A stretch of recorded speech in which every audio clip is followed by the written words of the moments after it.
tout le monde! J'espère que vous allez bien. Fait que aujourd'hui, on se retrouve pour un autre bon date qui va englober pas mal mes semaines 25 à 35 parce que la grossesse, mine de rien, à l'achève. C'est complètement débile, pour vrai. Je sais que tout le monde dit tout le temps ça, là, mais à un certain temps, on dirait que ça paraît interminable.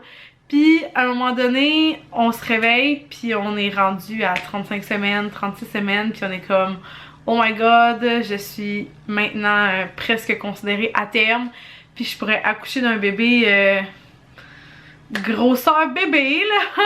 Fait que sans plus attendre, parce que vous me connaissez que je suis capable de vous faire un petit vlog de 30 minutes, on va commencer tout de suite. Premièrement, bon, j'ouvrais mes notes. À 25 semaines, je pense que j'en avais parlé dans la fin de mon dernier bum date, que je disais que je trouvais ma bedaine lourde, puis que tu sais ma bedaine n'était pas encore si grosse que ça, mais que oh my god, je me sentais vraiment une lourdeur.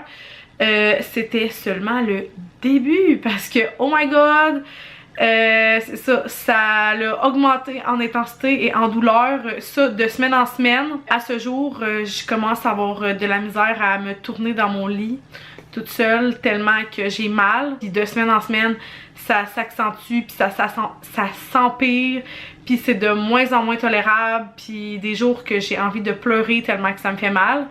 Mais c'est ça, ça fait partie de la game. Ensuite, vers 27, 28 semaines, 29 semaines, j'ai recommencé à avoir de la fatigue quand même intense. C'est comme quasiment pire qu'au début de ma grossesse. Ben même, je dirais que oui, c'était pire. Puis, tu sais, je me disais, voyons donc, ça se peut pas que j'aille déjà la fatigue du 3e trimestre. Il y a des journées où c'était rendu vraiment, j'étais pas capable de rester debout comme plus que 5 minutes. Je me sentais essoufflée, tu sais, juste descendre puis remonter des marches, c'était vraiment intense. Puis il y a une journée que dans le fond là, ça allait vraiment pas. J'ai comme pas fait des chutes de pression, mais tu sais, je me sentais tout le temps sur la limite comme de faire une chute de pression. J'étais pas en chute de pression, mais tu sais, mettons après 2 minutes il fallait que je me lève. Puis là, mettons un moment donné, un matin, j'ai préparé les toasts à Zoélie. Puis là, tu sais, juste préparer ces toasts, là, à un moment donné, j'ai dit, faut que j'aille me coucher, puis il faut que j'aille m'étendre, comme je vais tomber à terre. Puis là, tu sais, Oli était comme, voyons, t'es sûre que ça va? Puis, tu sais, c'est cette journée-là que ça m'a vraiment plus inquiétée, puis que ça m'a plus alarmée, parce que là, je me suis dit, tu sais, c'est pas normal que tu te sentes autant faible. Fait que finalement, j'étais allée consulter. Ben, en fait, au début, j'ai appelé à la maternité, tu sais, j'ai un petit peu dit mes symptômes. Finalement, elle m'a demandé c'était qui mon médecin, puis quand j'ai dit c'était qui mon médecin, elle m'a dit ah ben, Edgarde, tu sais, je vais te la prêter. Fait que finalement, j'ai parlé à mon médecin, puis là, mon médecin a dit ben, regarde, viens, tu sais, je vais t'examiner, on va prendre ta pression, on va prendre tes signes vitaux, puis on va sûrement te faire un petit bilan sanguin, puis on verra ce qui en sera dans le fond des résultats, puis ça va peut-être nous éclairer. Fait que finalement, j'étais rendue en anémie sévère. Fait que dans le fond, le taux, je pense, comme limite pour pas faire de l'anémie, c'est comme 120. Tu sais, puis à 110, ils considèrent que tu fais un petit peu d'anémie. Puis là, moi, j'étais rendue comme à 90. Puis là, elle dit, c'est tout à fait normal, tous les symptômes que tu nous énumères, ben écoute, on comprend que tu te sens comme ça. T'es comme vraiment en anémie intense.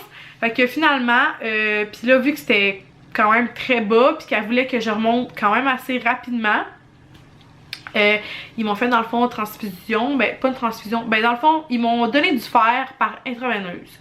Fait que ils m'ont branché sur un soluté, puis directement là-bas, j'étais à l'unité de naissance, de maternité à mon hôpital. Puis après ça, tu sais, 29-30 semaines, ça l'a remonté, c'est revenu à la normale. Tu sais, j'ai retrouvé mon énergie normale.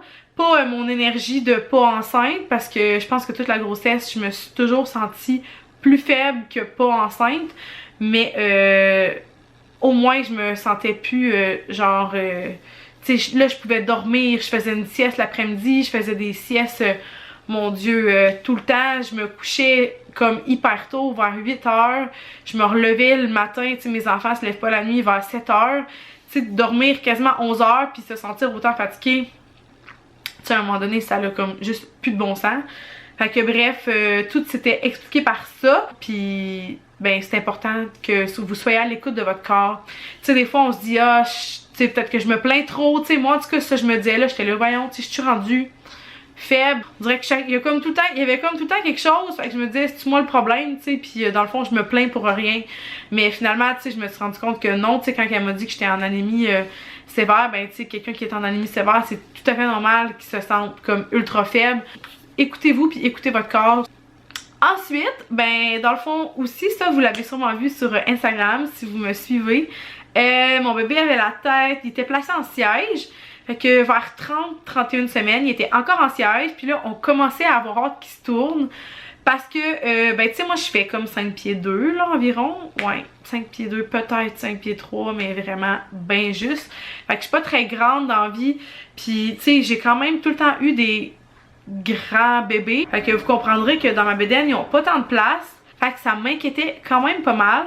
Tu sais là, à me parler de version. Tu sais là, elle me disait que si bébé restait en siège, on parlait de césarienne. Fait que tu sais, c'est des affaires qui restent, qui me stressent. Puis que j'ai comme, tu sais, j'espérais vraiment que bébé se retourne. Puis finalement, à mon rendez-vous suivant avec mon médecin, j'ai rien vraiment fait de spécial. T'sais, elle m'avait dit à ton prochain rendez-vous, s'il y a encore la tête, ben la tête en haut puis les pieds en bas, on commencera à te faire des exercices puis on regardera peut-être ostéopathe, acupuncture parce que c'est des méthodes qui peuvent aider dans le fond à ce que bébé se retourne. Puis finalement c'est ça, à mon rendez-vous suivant, il s'était tourné la tête en bas. Fait que j'étais vraiment contente.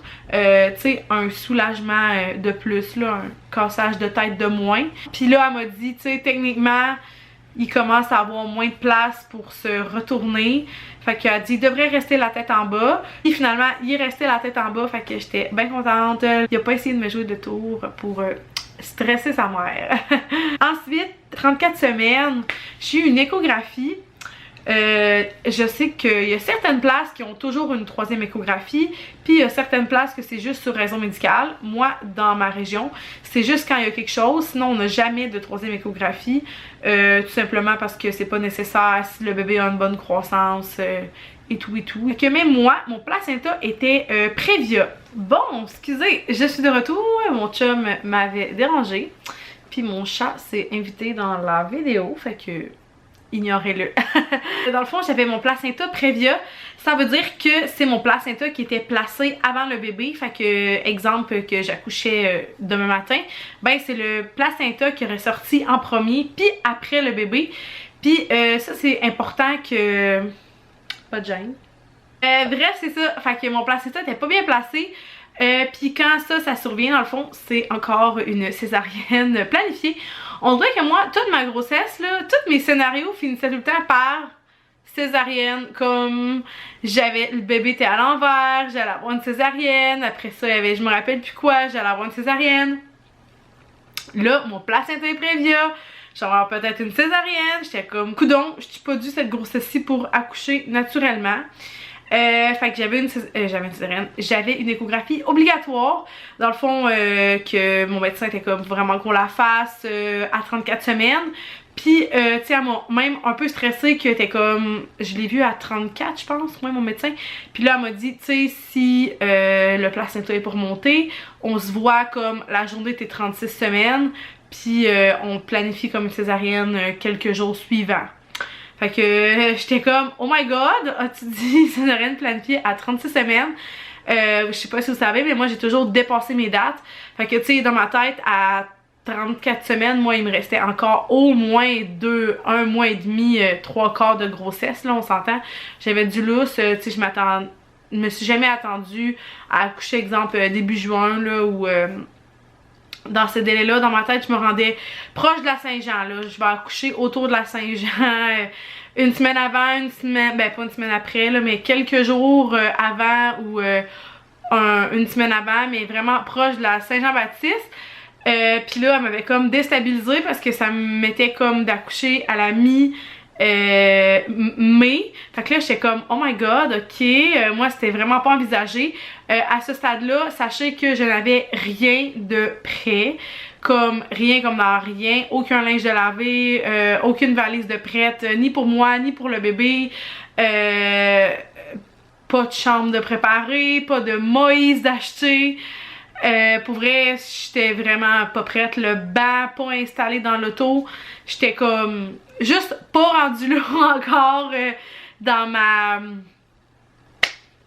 grossesse. Là, je travaillais, fait que j'avais la tête occupée, puis je me disais, moi j'accouche encore dans un bon petit bout, fait que je vivais un petit peu dans le déni que la fin de grossesse approchait, fait qu'elle m'a quand même mis un petit stress, puis m'a dit comme, oh my god Rox, faut quand même que tu te prépares à toutes les éventualités parce que ça se pourrait que t'accouches avant. Puis finalement j'ai eu mon écho, plein de belles nouvelles, le bébé allait super bien. Honnêtement, si je peux être honnête, on n'a pas vu grand chose. Moi je dois vous dire que c'est pas l'échographie que j'ai trouvé nécessairement la plus intéressante, parce que ben premièrement ils ont vérifié le col, c'était la raison principale pourquoi j'avais une échographie. Fait que c'est ça, le col puis le placenta, vérifier sa position. Puis après ça, ben ils prennent des mesures du bébé pour faire un estimé de poids. Puis dans le fond, ben c'est que le bébé est tellement rendu gros dans la bédaine, tu sais, à 20 semaines, on peut encore bien le voir. Mais là, à comme 34 semaines, honnêtement, tu sais, tu vois un bras, mais tu sais, tu vois comme un avant-bras, tu sais, puis là, elle a mesure, tu sais, tu vois plus, tu le vois, mais tout en petits morceaux détachés, tu sais, fait que on voyait pas grand-chose, tu sais, on l'a même pas réussi à voir sa tête, sa face, en fait. Il tétait son pouce, il était trop mignon, pour vrai, ça m'a fait craquer ça, par exemple. Pis c'est fou, on le voyait vraiment bien, comme on n'a pas vu son visage parce qu'il avait la main dans sa face, puis à un moment donné la radiologiste, elle a comme juste arrêté de bouger, puis on voyait comme sa petite bouche comme qui faisait des mouvements de succion.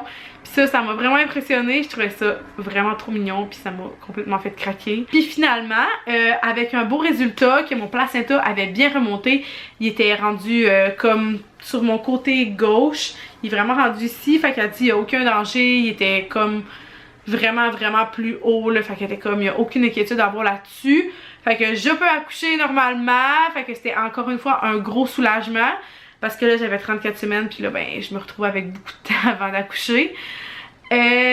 Puis aussi, ah ben oui, pour l'estimer du poids du bébé, dans le fond ils m'ont dit que j'avais un bébé un petit peu en dessous de la moyenne au niveau du poids, là il se situe environ dans le 40e percentile. Fait que ce qui était correct, là, tu sais, elle était vraiment pas inquiète. Puis ben c'est ça, là, si je peux conclure dans le fond pour la 35e semaine après, il s'est pas vraiment repassé grand chose. Dans le fond, d'autres que les douleurs, comme je disais au début de la vidéo, sont vraiment plus intenses, les nuits sont vraiment plus difficiles. C'est sûr que je me réveille 2-3 fois par nuit pour aller faire pipi, mais ça fait partie de la vie. J'ai de la misère à me tourner dans le lit, c'est sûr, je me sens vraiment plus confortable, puis plus tant à l'aise dans mon corps, dans le sens que j'ai de la misère à me tourner, je me sens vraiment réduite, tu sais, je vois mes capacités dégradées, puis ben j'aime pas tellement ça, parce que moi on dirait qu'en ce moment j'ai plus de vouloir que de capacité, tu sais, comme là c'est ça, tu sais, je voudrais des fois partir sur une chire de ménage, mais comme après 10 minutes je suis morte, ou tu sais j'ai de la misère à rester debout longtemps, soulever des choses lourdes, tu sais, avec ma bédaine, c'est pas évident. Fait que c'est ça, j'ai plus de vouloir que de capacité. Fait que des fois on dirait que je suis craquée pour faire quelque chose, puis finalement ben ça tourne pas tout le temps comme je voudrais. Fait que c'est sûr que ça me déçoit, puis que je trouve ça un petit peu plus plate, mais je respecte mon rythme et je dois respecter mes capacités. Puis ben c'est ça, j'ai pas d'autre choix que de me dire que je pourrais faire ça mais que j'accouche, puis qu'après j'aurai toute la vie pour faire mes chires de ménage. Fait que c'est ça. Ah oui, je voulais vous dire aussi quelque chose qu'on me demande souvent. Si je vais vlogger mon accouchement. Puis honnêtement, j'ai comme vraiment pris du temps à y réfléchir, parce que tu sais, on dirait que je voulais comme pas dire quelque chose puis changer d'idée après. Fait que j'en avais comme pas parlé avant. Mais oui, je pense, ça dépend de comment ça va aller, comment ça va se dérouler. Mais oui, je crois vlogger mon accouchement, premièrement pour les souvenirs pour moi. Mais moi, mettons, je vois plus ça y aller un petit peu dans l'intimité. respecter qu'est-ce que je veux qu'on filme, puis je veux pas, tu sais, trop vlogger. Je fais ça d'abord et avant tout pour moi, pour mes souvenirs, mais si ça peut en aider quelques-unes, ben c'est sûr et certain que ça va me faire plaisir. Fait que on va vraiment y aller sur le moment, comment qu'on va le filer, puis comment que on va le... c'est ça, comment on va le filer, mais oui, je crois que je vais vlogger. Mais bref, j'espère que vous avez aimé la vidéo. N'hésitez pas à mettre un pouce en l'air, à vous abonner si c'est pas déjà fait. Puis on se revoit dans une prochaine vidéo. Bye tout le monde! Puis avant de partir, n'oubliez pas, je vais vous montrer ma bédaine. Bon, fait que voilà ma bédaine. Moi, je la trouve très grosse, mais elle est vraiment très ronde. Puis pour celles qui se demandent, honnêtement, ça ressemble vraiment à mes bédaines de filles. Je pense que j'ai tout le temps eu un peu le même style de bédaine. Très rond, plutôt haut. En fait, celle-là, c'est celle qui est le plus au milieu.